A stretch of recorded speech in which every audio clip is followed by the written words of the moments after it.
প্রথম আসমান ভেদ করলেন, প্রথম আসমানে সাক্ষাৎ হলো আমার আপনার আদি পিতা হজরতে আদম আলাইহিস সালাতু ওয়াস সালামের সাথে। অর্থাৎ প্রথম আসমানে হজরত আদম আলাইহিস সালাতু ওয়াস সালামের বসবাসের স্থান। আদম নবী বাস করেন কোন আসমানে? প্রথম আসমানে। আদম নবীর সাথে কুশল বিনিময় করলেন। মনে রাখবেন এই কথাগুলো নবীজি নিজে দেখে আসছেন, দেখে আসতে সেই আঙ্গিক নবীজি বলছেন। তো আদম নবীর সাথে যখন সাক্ষাৎ হইল তখন নবীজি দেখলেন আদম নবীর ডান পাশে অনেকগুলো মানুষ, বাম পাশে অনেকগুলো মানুষ। তখন নবী জিবরাইলকে জিজ্ঞাসা করেন, ইয়া রাসূলুল্লাহ, আদম নবীর ডানেও মানুষ বামে মানুষ, এর মানে কি? তখন হযরত জিবরাইল আলাইহিস সালাম বলেন, ইয়া রাসূলুল্লাহ, এই যে আদি পিতা আদম নবীর থেকেই দুনিয়ার সমস্ত মানুষ দুনিয়াতে যাবে, কিয়ামত পর্যন্ত যত মানুষ আসবে সবাই আদমের সন্তান। তবে আদম নবীর ডানে যারা আছে এই লোকগুলো জান্নাতি মেহমান। সুবহানাল্লাহ। আসহাবুল মাইমানাতি মা আসহাবুল মাইমানা, আদম নবীর ডান পাশে যে রূহগুলো ছিল ইয়া রাসূলুল্লাহ এগুলো জান্নাতি মানুষ, আর আদম নবীর বাম পাশে যে রূহগুলো ছিল এগুলো জাহান্নামী মানুষ। নাউজুবিল্লাহ বলেন। এগুলো নবীজি দেখলেন। দেখার পরে এবার নবীজিকে নিয়ে যাওয়া হলো দ্বিতীয় আসমান ভেদ করে। দ্বিতীয় আসমানে, সেই দ্বিতীয় আসমানে দুইজন নবীর সাথে সাক্ষাৎ হয়, হযরতে ঈসা আলাইহিস সালাম, হযরতে ইয়াহইয়া আলাইহিস সালাম। এই দুইজন নবীর সাথে আমাদের নবী সাল্লাল্লাহু আলাইহি ওয়াসাল্লাম সাক্ষাৎ করলেন, কুশল বিনিময় করলেন। এখানে সাক্ষাৎ করার পরে এবার নবীজিকে নিয়ে যাওয়া হলো তৃতীয় আসমান। তৃতীয় আসমানের দরজা খোলার পরে সেখানে সাক্ষাৎ হয় হযরতে ইউসুফ আলাইহিস সালামের সাথে। সুবহানাল্লাহ বলেন। ইউসুফ নবীর বসবাস কোথায়? তৃতীয় আসমানে। তৃতীয় আসমানে ইউসুফ নবী বসবাস করেন। সেখান থেকে কুশল বিনিময় করার পরে এবার নবীজিকে নিয়ে গেলেন চতুর্থ আসমান, এই মেরাজ রজনীতে। চতুর্থ আসমানে গিয়ে দেখে সেখানে হযরত ইদ্রিস আলাইহিস সালাম আছেন। সুবহানাল্লাহ। আমাদের নবী হযরত ইদ্রিস আলাইহিস সালামের সাথে কুশল বিনিময় করে সাক্ষাৎ করলেন। চতুর্থ আসমানে সাক্ষাৎ শেষ হওয়ার পরে চলে গেলেন পঞ্চম আসমান। সেই পঞ্চম আসমানে গিয়ে দেখেন হযরতে হারুন আলাইহিস সালাম বসা। আমাদের নবী হযরতে হারুন আলাইহিস সালামের সাথে সেখানে সাক্ষাৎ করলেন, কুশল বিনিময় করলেন। পঞ্চম আসমান।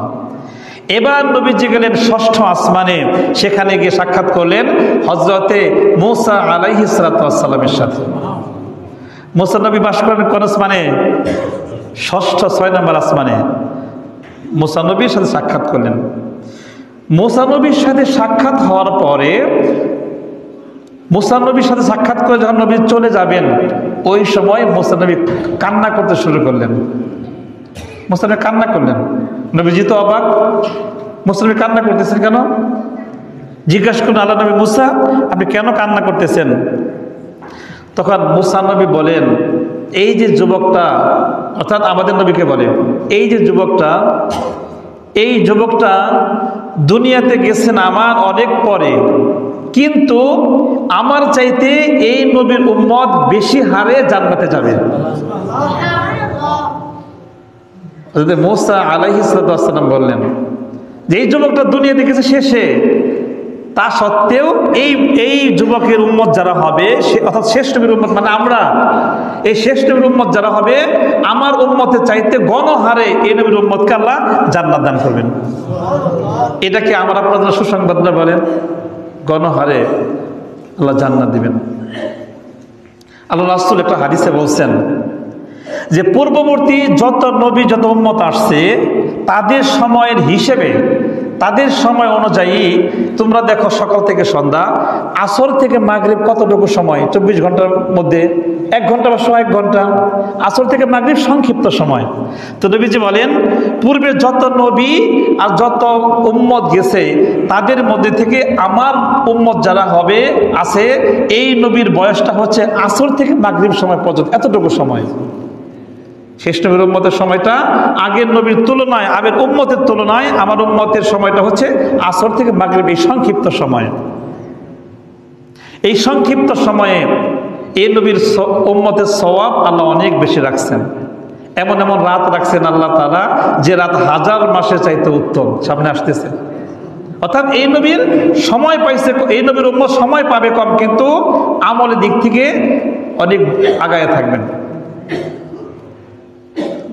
আরেকটি ঘটনা শেখ মুসা নবীর সাথেই, যদিও বিশুদ্ধ হাদিস এটা নাই, কিন্তু ঘটনাটা এরকম যে হযরতে মূসা আলাইহিস সালাম সে ষষ্ঠ আসমানে আমাদের নবীকে বলেন যে হে নবী মুহাম্মদ সাল্লাল্লাহু আলাইহি ওয়াসাল্লাম, আপনি একটা হাদিস কথা বলছেন, হাদিসটা হচ্ছে উলামা উম্মতি কানাবিজি বানি ইসরাইল, অর্থাৎ আমার নবী বলছেন, আমরা আপনার নবী বলছেন যে বনি ইসরাইলের আমার উম্মত, আমাদের নবী বলছিলেন যে আমার শেষ জামানার উম্মতের মধ্যে যারা আলেম হবে তাদের মর্যাদা বনি ইসরাইলের নবীর বনি ইসরাইলের এই মুসা নবীর উম্মতের নবীদের মতো। সুবহানাল্লাহ বলেন, কথাটা বলছেন নবীজি বলছেন আমার উম্মতের মধ্যে যারা আলেম আছে এদের মর্যাদা সে বনি ইসরাইলের নবীদের সমান। মুসা নবী বলেন, হে মুহাম্মদ সাল্লাল্লাহু আলাইহি ওয়াসাল্লাম, আপনি একটা কথা বলছেন যে আপনার উম্মতের মধ্যে যারা আলেম হবে তাদের মর্যাদা আমি বনি ইসরাইলের আমার বংশের নবীদের সমপরিমাণ। এটা কিভাবে বললেন? এটা কি হইল? কোথায় নবী আর কোথায় উম্মত? তা তো আমার জামানার নবী, আপনার উম্মতকে আমার জামানার নবীর সমপরিমাণ মর্যাদা, এটা কিভাবে হবে?